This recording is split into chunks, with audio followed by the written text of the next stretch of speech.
कोकाटे यांनी या अगोदर शेतकरी भिकारी असे उद्भवले होते आणि आज एकदम त्यांनी युटर्न घेत ते बोलले की सरकार भिकारी आहे। या संदर्भात काय सांगाल? खरं तर माणिकरावना कोण निवडून दिलं हा एक प्रश्नचिन्ह आहे, कोण मंत्री केलं हा दुसऱ्यापेक्षा प्रश्नचिन्ह आहे। आणि आता शासन भिकारी म्हणजे सरळ आणि सोप्या भाषेत सीएम भिकारी मध्ये आहे, उपमुख्यमंत्री भिकारी आहे असंच त्यांना म्हणायचं आहे।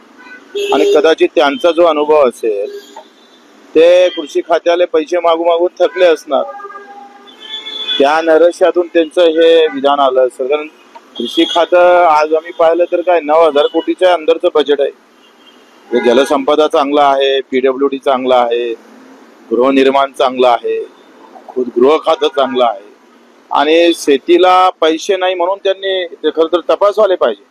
त्यांच्या भिकारी म्हणण्याचा हा मोठं विधान आहे, लहान विधान नाही। ही शिवी पण आहे, त्यांनी शासनाला शिवी दिलेली आहे, अर्थात मुख्यमंत्र्याला शिवी दिलेली आहे, 2 डेप्टी सीएमला शिव्या दिलेल्या आहे। का कुठं आहे शासन? हे भिकारी आहे आणि त्यांचा अनुभव काय आले असेल ते मानलं पाहिजे। खरं तर पहिल्यांदा माणिकराव कोकाटे खरं बोलले, म्हणजे त्यांचं तर आभार मानावं तेवढं कमीच आहे का त्यांनी जे विधान केलं। आणि म्हणूनच ते रमी खेळत होते ना, तर पैसे नसेल शासनाजवळ म्हणून ते रमीचा डाव खेळला असेल। ज्या रमीची जाहिरात सचिन तेंडुलकर करतं ते खेळण्याचं धाडस मला वाटतं तेंडुलकरच्या जाहिरातीतून माणिकराव कोकाटेला आलं असेल आणि त्यांनी हे सिद्ध केलं का खरोखरच मी जे रमी खेळत होतोय ते या सगळ्याला पैसा कमी आहे सरकारजवळ। आणि देवेंद्रजी नेहमी म्हणतोय पैसा कुठे आहे बजेटमध्ये? कोणी सांगितलं होतं शक्तीपीठ सुरू कराले? कोणी सांगितलं होतं लाडके बहीण सुरू कराले? कोणी सांगितलं होतं मेट्रो सुरू कराले? काल परवा त्यांनी विधान केलं, त्यांचा आज वाढदिवस आहे, त्यांच्या शुभेच्छा तर देतो, पण त्यांनी विधान केलं का कर्जमाफी आता सध्या द्यायची गरज वाटत नाही, उद्या जर दुष्काळ पडला तर मग अधिक कर्जमाफी द्यायला लागेल काय? म्हणजे काय देवेंद्र सारखे माणसं असं विधान करतोय की दुष्काळाची वाट पाहून कर्जमाफी देण्याचा संकल्प ठेवत असेल तर खरोखरच वाईट गोष्ट आहे।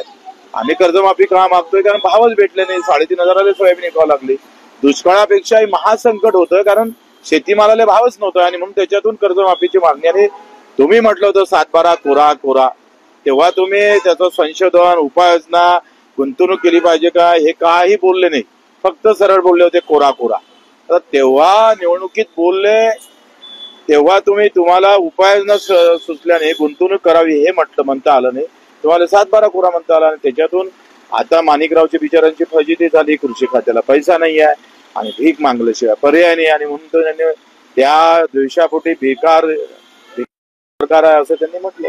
मुख्यमंत्री देवेंद्र फडणवीस रमी खेळण्यावर त्यांना तंबी सुद्धा दिली आहे, त्यावर कोकाटे यांनी असं बोलले आहे की या संदर्भात मुख्यमंत्री चौकशी करत जो कोणी व्हिडिओ काढला असेल त्या संदर्भात मी न्यायालयात घेऊन कोर्टात जाईल असं म्हणतात। आज महाराष्ट्राची अवस्था जर पाहिली तर ते गृहमंत्री आहे आणि गृहमंत्री असताना आज महाराष्ट्रातली जर अवस्था पाहिली तर प्रत्येक जिल्ह्यात तुम्ही जर पाहिलं तर सरकारला हातूशी घेऊन जे आका आहे ते आकाच जिल्हे चालवायला लागलेले। मी तर हा विधान परिषद मधला खेळलेला जो जुगार आहे तो तर भयानक आहेच, पण हा जुगार म्हणजे हे स्पष्ट होऊन गेलं का या सगळ्या याच्यामध्ये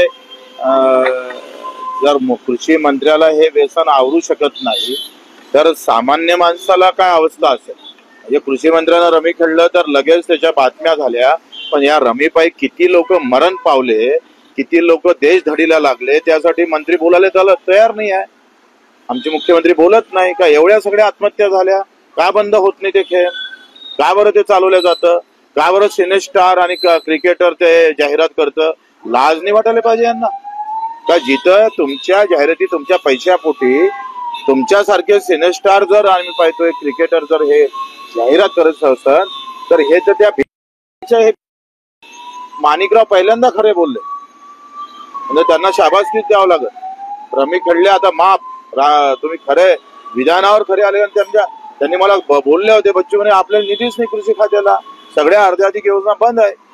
त्यांचे मंत्री पक्षाचे मंत्री अजितदादा पवार अर्थमंत्री आहे आणि त्यांनाच त्यांनी म्हटलंय, भिकारी म्हटलंय। तुम्ही जर चित्र रंगवलं असाल तर आता भिकाऱ्याच्या अवस्थेत कोण दाखवणार तुम्ही? जर शासनातला मंत्री जर म्हणत असेल का सरकार भिकारी आहे तर आता स्पष्ट झालं ना